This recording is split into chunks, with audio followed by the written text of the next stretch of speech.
অনেক দিন হয়ে গেল সকালের দিকে চাউমিন খাওয়া হয় না, মানে যখনই চাউমিনটা খাই তখন সন্ধ্যাবেলায় খাই, আর নয়তো সেই রাতের খাবারে খেয়ে নিই। তো আজকে আমার এত চাউমিন খেতে ইচ্ছে করছিল সকালের দিকে, কী আর করবো, তো সকাল সকাল বানালাম চাউমিনটা। তো 5টা ডিম আমি এর মধ্যে দিয়েছিলাম, তো দেখে বুঝতেই পারছো, বাট এটা যখন ঝুরঝুরে ভাজা হয়ে যায় তখন দেখে আর মনে হয় না এখানে 5টা ডিম আছে।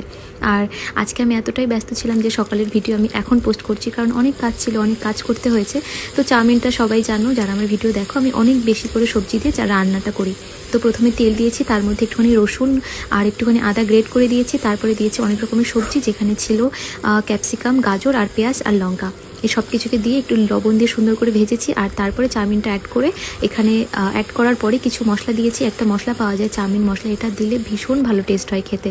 ওই মশলাটা দিয়েছি, পরিমাণ মতো লবণ আর পরিমাণ মতো চিনি দিয়েছি। আর এখানে মিডিলে একটু অ্যাড করেছিলাম vinegar, soya sauce, chilli sauce, এগুলো দিলে তো টেস্ট আরও বেশি ভালো হয়। তো চাউমিনটা দেখে বুঝতে পারছো কত সুন্দর হয়েছে, আর খেতেও ভীষণ ভালো হয়েছে। তোমরা কি চাউমিন খেতে ভালো